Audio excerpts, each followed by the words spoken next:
আসসালামু আলাইকুম রহমতুল্লাহি ওবারাকাতুহু। প্রিয় ভাই ও বোনেরা, আজ আমি আপনাদের নিয়ে যেতে চাই এক অনন্য যাত্রায়, যেখানে আমরা জানবো সেই অনন্ত সুখের আভাস সম্পর্কে, যার প্রতিশ্রুতি আল্লাহ তাআলা দিয়েছেন তার বিশ্বাসী বান্দাদের। হ্যাঁ, আজকে আলোচনা করব জান্নাত সম্পর্কে। আপনি কি কখনো ভেবেছেন মৃত্যুর পর আমাদের জন্য কি অপেক্ষা করেছে? যারা ইহকালে আল্লাহর বিধান মেনে চলেন, তাদের জন্য পরকালে কি প্রস্তুতি রেখেছেন করুণাময় আল্লাহ। আসুন কুরআন ও হাদিসের আলোকে জান্নাতের সেই অপরূপ বর্ণনা জেনে নিই। আর যদি শেষ পর্যন্ত থাকেন তাহলে জানতে পারবেন এক রহস্য যা আপনার হৃদয়কে স্পর্শ করবে, আপনার চোখে আনবে অশ্রু আর মনে জাগাবে আল্লাহর প্রতি অসীম ভালোবাসা। জান্নাতের প্রবেশদ্বার। জান্নাতের ৮ দরজা রয়েছে, প্রত্যেকটি নির্দিষ্ট আমলকারীদের জন্য। রাসূল সাল্লাল্লাহু আলাইহি ওয়াসাল্লাম বলেছেন, যে ব্যক্তি আল্লাহর নামে বিশ্বাস করে এবং নামাজ প্রতিষ্ঠা করে, তাদের জান্নাতের যে কোনো দরজা দিয়ে প্রবেশ করার অনুমতি দেওয়া হবে। কল্পনা করুন, আপনি মৃত্যুর পর পুনরুত্থিত হলেন। হিসাব নিকাশ শেষে আপনি শুনতে পাচ্ছেন, হে আল্লাহর বান্দা, তোমার জন্য সুসংবাদ। আল্লাহ তোমার প্রতি সন্তুষ্ট এবং তুমি জান্নাতে প্রবেশ করো।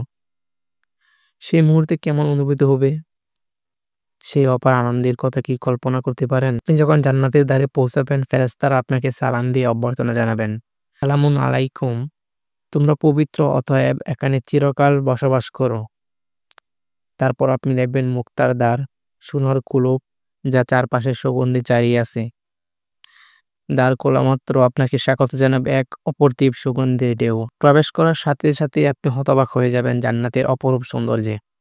নবী মুহাম্মদ সাল্লাল্লাহু আলাইহি ওয়াসাল্লাম বলেছেন, জান্নাতে এমন নিয়ামত রয়েছে যা কোনো চোখ কখনো দেখেনি, কোনো কান কখনো শুনেনি এবং কোনো মানুষের মনে কখনো কল্পনাও আসেনি।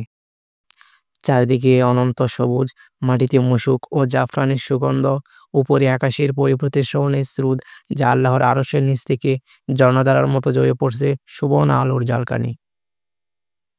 প্রিয় শ্রোতা, আমি যা বর্ণনা করছি তা কেবল আমাদের সীমিত মানবিক ভাষায়।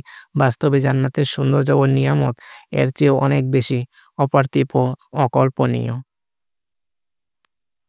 আর যদি আপনি মনে করেন এতটুকুই বিস্ময়কর, তাহলে অবাক হবেন জেনে যে এটা তো শুধু জান্নাতের প্রকৃত সৌন্দর্য, এখনো বাকি আছে। আর যদি আপনি মনে করেন এতটুকুই বিস্ময়কর, তাহলে অবাক হবেন জেনে যে এটা তো শুধু শুরু, জান্নাতের প্রকৃত সৌন্দর্য এখনো বাকি আছে। জান্নাতের নদী ও উদ্যান। জান্নাতে রয়েছে অসংখ্য নদী। কোরআনে বর্ণিত হচ্ছে ৪ প্রকারের নদীর কথা। তাতে রয়েছে নিশ্চিত পানি নদী যা পরিবর্তন হয় না, দুধের নদী যার স্বাদ অপরিবর্তনীয়, পানকারীদের জন্য সুস্বাদু মদের নদী এবং পরিশোধিত মধুর নদী। এই নদী-নালাগুলোর পাশে রয়েছে বিশাল উদ্যান, যেখানে সর্বদা ফল ধরা থাকে, কখনো নিঃশেষ হয় না, কোনো ঋতুর বাধা নেই। আপনি যখন চাইবেন তখনই আপনার পছন্দের ফল আপনার সামনে ঝুঁকে আসবে। কল্পনা করুন, আপনি বসে আছেন অপরূপ সুন্দর একটি উদ্যানে, চারপাশে বিচিত্র ফুলের সমারোহ যা গন্ধ মাদকতায় ভরিয়ে দেয় সারা পরিবেশ। আপনি হাত বাড়ালে অতি সুস্বাদু ফল এসে যাচ্ছে আপনার হাতে। জান্নাতবাসীদের বাসস্থান হবে এমন এক প্রাসাদ যা তৈরি করা হয়েছে স্বর্ণ, রূপা ও মুক্তা দিয়ে। রাসূল সাল্লাল্লাহু আলাইহি ওয়াসাল্লাম বলেছেন, জান্নাতে মুমিনদের জন্য একটি তাঁবু রয়েছে যা একটি খোদাই করা মুক্তা থেকে তৈরি। এর দৈর্ঘ্য ৬০ মাইল আকাশের দিকে। প্রতিটি প্রাসাদে থাকবে বিশাল কক্ষ, যার দেওয়ালে তৈরি স্বর্ণ ও রূপা দিয়ে, মেঝেতে মুক্তা ও মণি দিয়ে, চাঁদ জাফরান দিয়ে। আপনি যখন এই প্রাসাদে প্রবেশ করবেন, আপনার চারপাশে থাকবে অসংখ্য সেবক, যারা আপনার সকল ইচ্ছা পূরণ করবে। ভাবুন তো, আমরা দুনিয়াতে কত কষ্ট করে একটি ছোট্ট বাড়ি তৈরি করি, তার জন্য কত চিন্তা, কত পরিশ্রম। আর সেখানে শুধু আল্লাহর প্রতি বিশ্বাস ও নেক আমলের বিনিময়ে আমরা পাবো এমন প্রসাদ যা কল্পনাতীত। আর জানেন কি? এই প্রাসাদ থেকে আপনি যখন বাইরে তাকাবেন, দেখতে পাবেন আরো অনেক স্তরের জান্নাত, যা আপনার উপরে সজ্জিত। এবং সবচেয়ে উপরে সবথেকে সম্মানিত স্থানে থাকবে জান্নাতুল ফিরদাউস, যেখানে আল্লাহর আরশ দৃশ্যমান হবে। জান্নাতের সবচেয়ে বড় নিয়ামত। এতক্ষণ যা বর্ণনা করলাম তা কেবল জান্নাতের বাহ্যিক সৌন্দর্য। কিন্তু জানেন কি? যেখানে আছে এমন এক নিয়ামত যার কাছে জান্নাতের সকল ভোগবিলাস, সকল সুখ-সমাধি তুচ্ছ হয়ে যায়। সেই নিয়ামকের কথা জানতে হলে আপনাকে আমার সাথে থাকতে হবে শেষ পর্যন্ত। কারণ জান্নাতের সবচেয়ে বড় নিয়ামত সম্পর্কে রাসূল সাল্লাল্লাহু আলাইহি ওয়াসাল্লাম এমন কিছু বলেছেন, যা শুনলে আপনার হৃদয় ভরে যাবে আল্লাহর প্রতি ভালোবাসায়। জান্নাতে খাদ্যের কোনো অভাব নেই। যেখানে রয়েছে এমন খাবার যার স্বাদ অবর্ণনীয়। আল কোরআনে উল্লেখ আছে যে ফল তারা পছন্দ করবে এবং যে পাখির মাংস তারা চাইবে। জান্নাবা জান্নাতবাসীদের সামনে উপস্থিত হবে স্বর্ণের থালা ভর্তি খাবার, রূপার পাত্রে পানীয় আর কৃষি পানীয়। তাদের দেওয়া হবে বিশুদ্ধ মদিরা যা মেহেরযুক্ত। তার মেহর হবে কস্তরী আর এই বিষয়ে প্রতিযোগীদের প্রতিযোগিতা করা উচিত। আর তাতে মিশ্রিত থাকবে তাসনিমের পানি। এটি এমন এক ঝর্ণা থেকে আল্লাহর নৈকট্যপ্রাপ্তরা পান করবেন। এমন পানীয় যা মাথা ব্যথা করে না, যা পান করে কেউ নেশাগ্রস্ত হয় না, বরং তা পান করে আত্মা পবিত্র হয়, মন প্রফুল্ল হয়। দুনিয়ার খাবার খেয়ে আমরা ক্ষুধার্ত হই আর ক্ষুধা লাগে, কিন্তু জান্নাতে সেখানে খাবার কেবল আনন্দের জন্য, শক্তির জন্য নয়। সেখানে কোনো ক্ষুধা তৃষ্ণা নেই, কোনো অসুস্থতা নেই, কোনো দুর্বলতা নেই। জান্নাতের পোশাক ও অলংকার। জান্নাতবাসীরা পরিধান করবে সুন্দরতম পোশাক। তাদের পরিধান হবে সূক্ষ্ম সবুজ রেশমি পোশাক ও মোটা রেশমি পোশাক। তারা অলঙ্কৃত হবে রূপের কঙ্কন দ্বারা, আর তাদের রব তাদেরকে পান করাবেন পবিত্র পানীয়। রাসূল সাল্লাল্লাহু আলাইহি ওয়াসাল্লাম বলেছেন, জান্নাতীরা না থুথু ফেলবে, না নাক ঝরবে, না মল মূত্র ত্যাগ করবে। তাদের চিরণ হবে স্বর্ণের, তাদের ঘাম হবে কস্তুরীর মতো সুগন্ধিময়। জানার জান্নাতবাসীদের দেহ হবে নুরানি, তাদের উচ্চতা হবে ৬০ হাত, তাদের বয়স হবে ৩৩ বছর। তারা কখনো বৃদ্ধা হবে না, কখনো অসুস্থতা হবে না। জান্নাতে পুরুষদের জন্য থাকবে হুর, যাদের চোখে হবে বিশাল ও সুন্দর। আর নারীদের জন্য থাকবে এমন সঙ্গী যাদের সৌন্দর্য বর্ণনাতীত।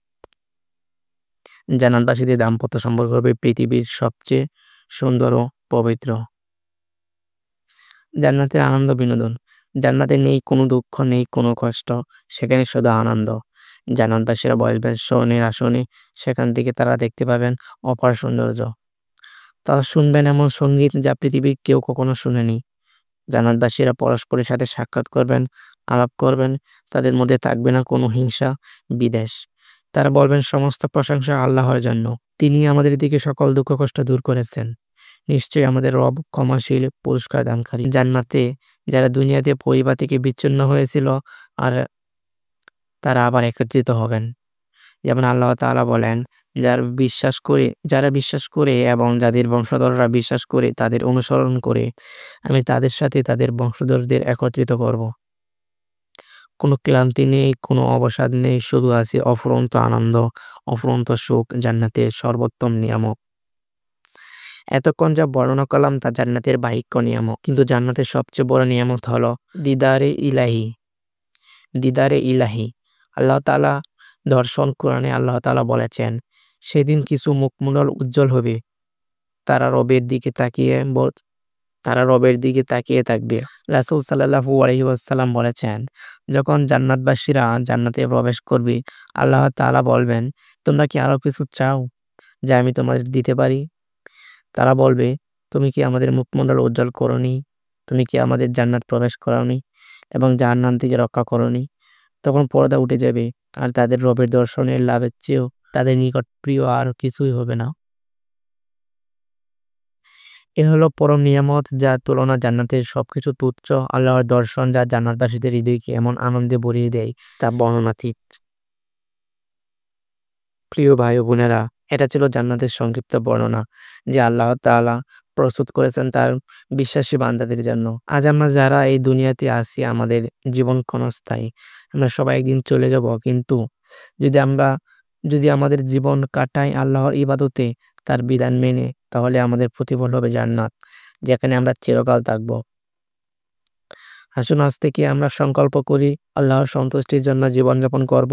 মনে রাখবেন, দুনিয়ার এই সামান্য ত্যাগ কিছুই নয় জান্নাতের অসীম নিয়ামতের তুলনায়।